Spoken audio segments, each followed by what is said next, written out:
So speaking about wanting to show the world what you guys are capable of doing, because I think I'm definitely on the train too. I know I said predictions preseason. If there's anyone that was going to be taking down Moist out of the region, y'all were one of the teams that I threw out there. So what are some of the things that like you are going to be looking for your squad to be doing to like focus these next couple of weeks to make sure that you guys walk away with the results that not only you and I are no EXO are capable of, but obviously the fans as well.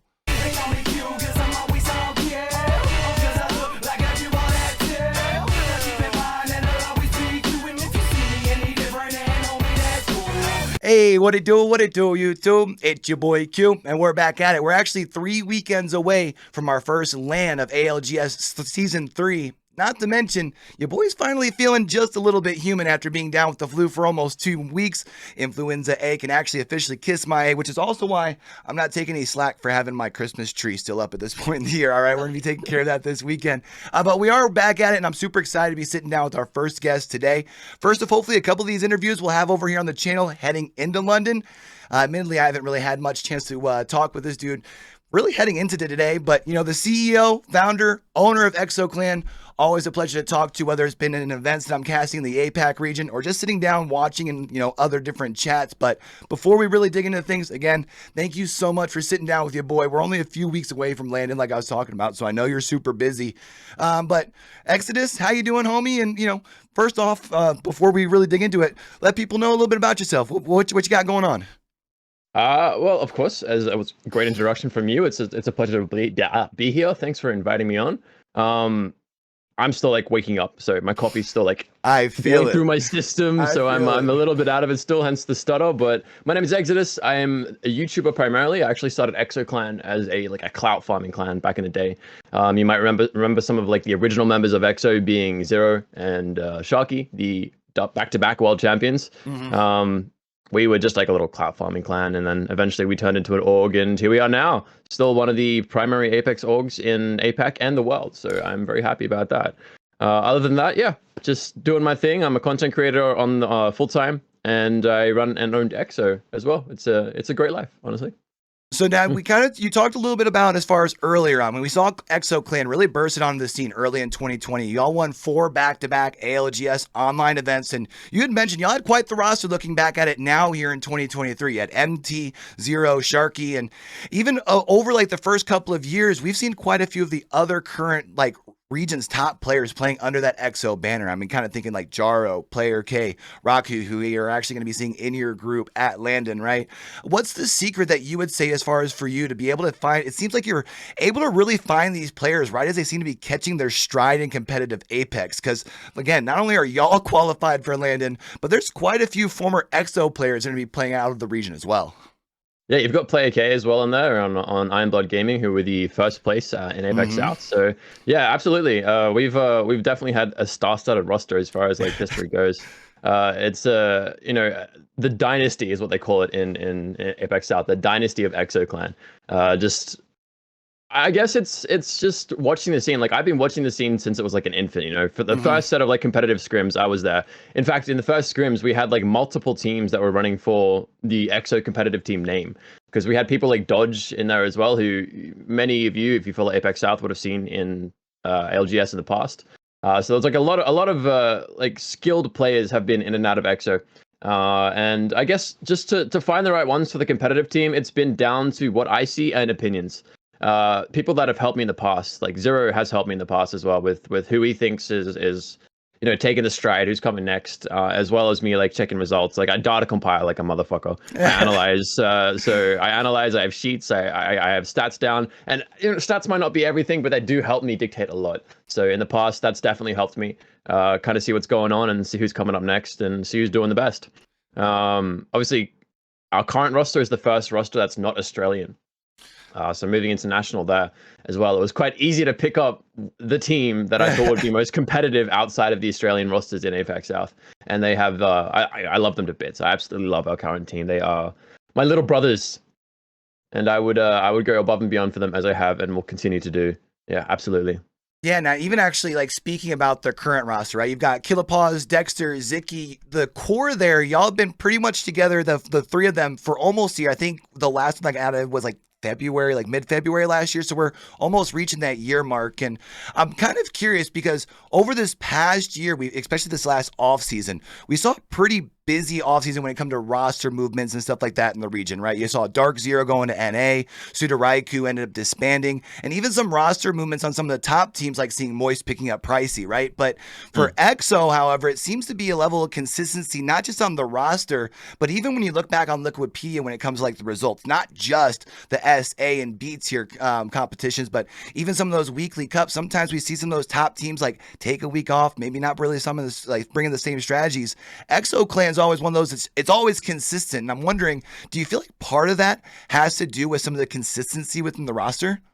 Absolutely. I mean, absolutely, 100%. Like even when we first introduced Ziki and we traded Chambers out, it was a little bit rocky for us for a little bit there. But that goes to show, like, having that meshed with a new player on any team, it takes time. It takes time. It's not an instant thing. You're not gonna instantly shoot to the top. I mean, in Moist's example, that was kind of wrong. Moist really surprised me, and I'm sure surprised many others as well with their Pricey swap, and they immediately just rocked up. Like that was Moist.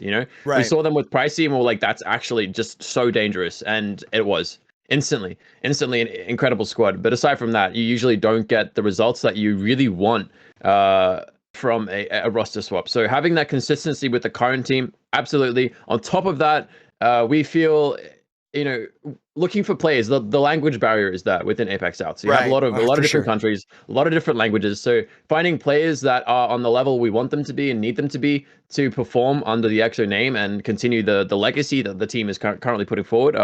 There's only like a handful of people that we would say would be ready for that, and Ziki is one of them. So Ziki's trade-in was like a no-brainer for us. An inside secret, if Chambers is watching this, I'm sorry, but little scoop here is that the boys want to have fun. That's it. Like, that's what we're known for, across the scene. All the casters say it. Like, you watch us play ranked. You watch us, you go in for a listen in ALGS, and the boys are just having fun. They're sitting there giggling, laughing. There was a listen in like a year ago where they listened in. We were sitting in a nut on Storm Point, and the boys were just singing to each other mid ALGS. Like, that's the type of like energy we need, because we have that passion, but we also want to have that fun, and that kind of keeps the chemical balance flowing for the team. And Ziki just slotted in there perfectly, and that reiterates itself in person. Like, we all get along so well. Like, it's great. It's fantastic. So yeah, absolutely. Consistency with the same roster. That is I think that is key for us. Just having that little downtime at the start of trading someone new in is But aside from that, we can work on any faults that we find as a team and keep moving forward. Yeah, I think you hit on a really good point as far as it's not just the chemistry in game with how the gunnies are and making sure that your gameplay aligns, but also that chemistry. I think even when we look back at Raleigh, right, when GMT picked up Rambo, and it almost like him and Nasky just instantly had that gelling sort of situation, right?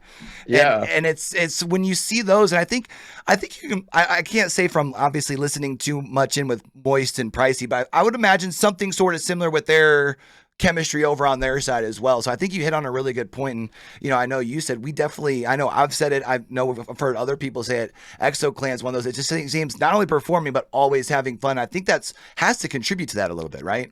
Absolutely. 100%. Now, other than just having fun, do you feel like there's anything other specific that like you guys really kind of, whether it's a mindset or something that you guys really try and like hammer home in EXO Clan? Is there something that kind of helps with contributing that level of consistency that really has become synonymous with EXO Clan? I mean, if you don't want to give out any of like the secret sauce right before LANdon, I understand, but is there anything as far as like that you can kind of help really extra like solidify that home and really like build EXO Clan for you guys? I think, unfortunately, in APAC South, I can agree with some NA players and some ex-APAC South players' opinions that a lot of teams in APAC South don't put in their all. And obviously, like the top teams, we all kind of do the same thing. And that's like, it is the job, it is the extra hours. It's outside of playing the game. It's strategizing. It's having mistakes made and learning from them. It's VOD reviewing. It's analytics. It's everything. Like what contributes to the consistency for all the top teams is literally effort. Right. and learning how to play the game properly, learning your rotations. Like there's a lot of teams in APAC South, I'm sure, that don't really take the entire game into account. So they're not taking in small things, which you should be, which is like a given for any top tier team. Like, landing POIs and rotations, things like that. Like I can't speak for it if they do or if they don't. I'm not obviously inside their discords, etc. But what I can say is that something that contributes to the consistency for all the top teams in APAC South is effort. The amount of time that these players put into their gameplay and refining their gameplay and their team. I think that's a good point, because I think if I remember right, looking back at preseason qualifiers, I think APAC South had the most teams sign up, right? Something like 400, yeah. Yeah, but I guess it's just more about what's the difference between just simply getting together for scrims, for 2 hours, 3 times a week versus, kind of implementing some of the extra stuff in the back. That's really interesting. That's a good point, actually. So before one thing I wanted to really sit down with and talk with you, other than just obviously the state of like what EXO Clan's in. I know we've seen this apparent trend here especially over the course of this last season. Maybe not so much in APAC South, but especially some other regions with the switch to roller versus mouse and keyboard. Right? I mean, we saw Hal do it in NA. We've even seen Swinny bringing out the roller a little bit during those international scrims. So, what do you think are some of the biggest reasons that we're seeing even some of the world's like best mechanical players giving the roller a go? At the end of the day, when it comes down to Apex competitive, a lot of fights, I would say like 90% of fights are taking close range. And that's simply because, I'd say like at the moment, like 85 to 90% of the world are playing as central teams. You're not finding very many edge teams. And those edge teams that are playing edge, you have, I mean, some teams are forced to play edge. So I guess in that everyone wants to play center. But some teams are forced to play edge. And in saying that, a lot of these fights are taken close range. And we all know, like, hands down, controller is the way to go close range. We've got that aim assist, we have that smooth aim, we have that the rotational aim assist as well. Like being able to consistently like dish out like 120 to 1-clip beams at a close range is just so vital, so important. An MK player, they might one clip you, but they might just whiff the entire clip as well. It's the consistency is absolute key. So if you have your shooters and they're missing, then that's not going to work. So controller is definitely the meta at the moment. We all know controller in Apex is pinnacle. It's the way to play the game. So if you're not running controller, you are at a disadvantage, unfortunately. And obviously we take that in stride. Yeah, so, I know you guys take a lot of, I know you especially take a lot of pride in still having one of those all MNK teams, right? And I mean, one of the few that can still say that, especially at this point, as the roller has kind of continued to evolve and we're seeing more people making that switch. But I'm curious, has there ever been a conversation amongst the team for like, hey, like Zicky, you want to like try picking up the roller? Is like, has there ever been a conversation there? Or have you guys just kind of decided to do your thing and stay in your lane? Okay, so obviously we know where we sit in the world and we want to sit at the very top. Right. Like we are capable of on MK, triple MK, taking that world title. We are 100% capable of it, but we want to secure it. So for this LAN, we'll be triple MK. But for next LAN, maybe not. Okay. So with something to look out for, I like it. So speaking of LAN coming up here, again, we're a couple weeks out away from LAN. The groups have been drawn for a little bit here. How are you feeling about Group C? It's home. That's where we were last time. We had some of the same teams. Group C just seems to be like our group always. In most tournaments, in any like group round robin based tournament, we're always Group C. I don't know why. But we'll take it. So it's home, and I'm liking the teams that we're with. Like a lot of familiar faces. Like we've got friends among the teams, of course. Thinking about like Boogie Borders, obviously, right? Yeah. Boogie Borders, like international players as well. Like NRG, we got Sweet Dreams in there. Right. Like KCP, Nasky, he's a good friend as well. Like we've got some really good.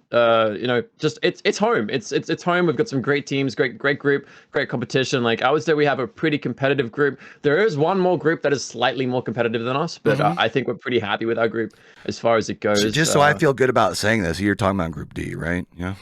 Yeah. Okay. I mean, that's like the group of death, right? Like, yeah.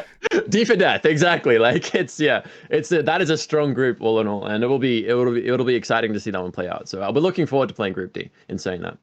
Yeah, if Group, I know Group D doesn't have like the TSMs or anything, but if Group D isn't on the main broadcast at some point, I think I'm gonna absolutely lose my mind because Yeah. that's gonna be a pretty vicious lobby too. So I'm really excited to see what kind of goes down at LANdon. I can only assume going into London that the goal has to be Championship Sunday at minimum, right? Absolutely. That's always our goal, is to make finals. And we feel like um last LAN, it was a bit of a, we kind of threw finals day, and that's like a, and everyone can be like, you guys did great, or you did amazing, we're so proud of you, as much as they want, but we know as the team in our hearts that we can do better.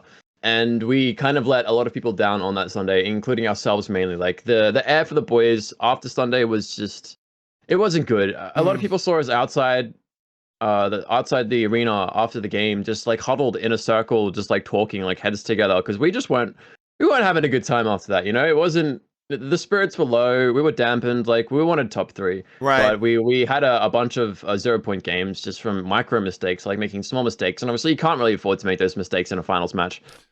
So we kind of, yeah, we threw. Like straight up, we threw. There's no other way to say it. No simple way to put it. No pat on the back. We threw, and we just want to come back from that. So we want to make finals, and then we want to make a better impression. We want to show the world what we're truly capable of, because we know where we can sit in a lobby like that. We play best in those lobbies. We play best when everyone's playing the game properly. So that is an important thing. So speaking about wanting to show the world what you guys are capable of doing, because I think I'm definitely on the train too. I know I said pre-predictions preseason. If there's anyone that was going to be taking down Moist out of the region, y'all were one of the teams that threw out there. So what are some of the things that like you are going to be looking for your squad to be doing to like focus these next couple of weeks to make sure that you guys walk away with the results that not only you and I know EXO are capable of, but obviously the fans as well. Lock it in. That's purely it. Is we need to just zone in. Like we I know scrims are kind of tough with 300 ping right now, so it's a joke. It's a joke as well. Like scrims are scrims. They're always going to be bad. Yeah, it's an infest. Like I was playing on an outrank last night in plat lobbies, and it was better than international scrims. I kid you not. I was literally on stream being like, "This is better than international scrims." What's that? 12 squads round 2? Yeah. No, that's crazy. International scrims yesterday, 8 squads round 2. Tell me what's like. Tell me like that's a good scrim quality. It's not. So scrims at the moment are kind of a joke. On top of 300 ping, we're getting contested on 300 ping. You've seen us like at the back end of scrims, and that is simply because we are getting contested and everyone's just teleporting for us. Like it's impossible to play the game at the moment. It's on Twitter. The devs are working on it specifically from our point of view. They've seen what's been happening to us, and they're like, yeah, that's not okay. Like we can't have that. So yeah, it's being worked on. So we're just excited to get to London and boot camp properly, so we can actually play the game. Because at the moment we're just kind of spectating. It's a spectator sport for us. It's kind of just more like film study, kind of as you guys are waiting for the next lobby, essentially. Yeah. Exactly. And as someone who sometimes tends to do some some spectating on almost 300 ping, I know especially that first landing portion is really where that teleporting can feel the worst. So when you're getting contested there, I can imagine that feels pretty tough. But I do gotta say, I love seeing that you guys continue to show up, show out. Y'all are still putting the best foot forward. And I saw you post the other day about getting excited about boot camp. I know I'm excited on this side too. I've been trying to tell people in NA, man, I think APAC South's gonna be showing up and showing out here in London, earning some extra slots as well. So I'm super excited to see what you guys are bringing forward. Hot take here. I don't think we deserve extra slots here. No. I think there's only about 7 teams which are competitive on an international level in the region. I think a lot of other teams need to step their game up, and that's not really the entire fault of the teams. That's also the fault of, I mean, the third party scene is kind of hard to get into those competitive like games, right? You don't have JBL that often coming through. There's no Hyperlux. There's no esports arena. So I'm sure that makes it tough, right? It's not just that. It's the support that's shown for our region from NA. So obviously we have like a very low prize pool. There's 2 regions in the world that have that type of prize pool, and that's South America and APAC South. Right. And that doesn't really give the greatest incentive for a lot of players to really try to play the game at their best potential and grind out what they need to be a top tier team. Right. So that's a big reason as to why you see our region being so top heavy. As you said and covered before, like our region had the most people sign up for Challenger Circuit to try to get a Pro League spot. Right. 400 teams. We had the most in the world but there's only about 5 or 6 teams that are internationally competitive in APAC South at the moment. Like, teams have potential. There's some great teams out there. You're seeing teams come out of like Hong Kong. You're seeing teams come out of Indonesia, Australia, like all these teams that can be up and coming, but they can't focus on the game enough because it doesn't provide income. It doesn't provide money. As much as people like hate to see it, we need to pay rent. You know, 100%. we need to pay rent. We need to do all this. We need to live. And if we're full time playing the game with prize pools of what they are, you know, you play 3 months for is basically what is pocket change in our region, and it's tough. So, you know, it might be down to the players trying harder, but I would say it's 50-50. Like, if there was more incentive, I'm sure it'd be better. I would say at max, our region deserves 6 slots. See, I was thinking more around like that 6-7 mark. I just, for some reason, I felt like always, even when it first released, and again, maybe it's a little biased because I've obviously am a little bit more I wouldn't say invested, but I'm involved more in the region with doing some casting in the region, and you know, no one in NA wants me yet. But but kind of knowing some of the teams. I mean, we saw some teams in the region that didn't make it that I think could still probably make some shows. But I think you make a good point. The 5 that are going, I think you look top to bottom, all have a chance to, you know, really show out. So I think that's a really good point. Yeah, the 5 teams that are going are the best foot forward for APAC South. The only teams that we can think about moving in or taking a position would be Dreamfire on a good day and Brew on a good day. Both solid rosters, and obviously we've seen Dreamfire perform on the international stage before. Right. They seem to be in a little bit of a pitfall with the new meta, but obviously the meta is going to adjust, or if they adjust to the meta as well, that's another question. But yeah, so there's teams out there that can contest on an international level, but it has to be like on a good day, right? You know, they're not throwing forward that consistency that's kind of needed to be one of those top teams and to be competitive on an international level. Well, Exodus, man, I really appreciate you sitting down, and we've got about 20 minutes of your time today. Again, I know you're like super busy, so we're gonna go ahead and get this wrapped up here real quick. But I know that EXO Clan you talked about, it's more than just competitive Apex and even just Apex in general. I know y'all got a couple other squads that are in the works and things. So tell us a little bit more about EXO Clan as a whole and like what y'all got going on. Up until about 6 months ago, actually, EXO Clan was a one-man show. So I was single-handedly running all of EXO Clan. So it was very hard for me to kind of break outside the box of Apex. Like, we've had a Valorant team in the past. We've obviously got content creators for different games coming in and out. But about 6 months ago, we underwent a merger. Okay. So a bunch of another smaller organization from the APAC region merged into us. And now I have manpower. So we went from about 16 people to what is now about 60 people. Oh wow! Okay. Yeah, so we've grown quite immensely, and with that we've taken on board like a bunch of new teams as well, and we're looking to expand further. It just comes down to like sponsors. So if anyone out there wants to sponsor one of the best up and coming and current esports orgs, hit us up. We've Especially if you got PC peripherals, man. One of the few only MNK teams still left in the game. So yeah, I mean, there's that. I mean, don't let Mad Cats hear you say that, but yeah, there's that.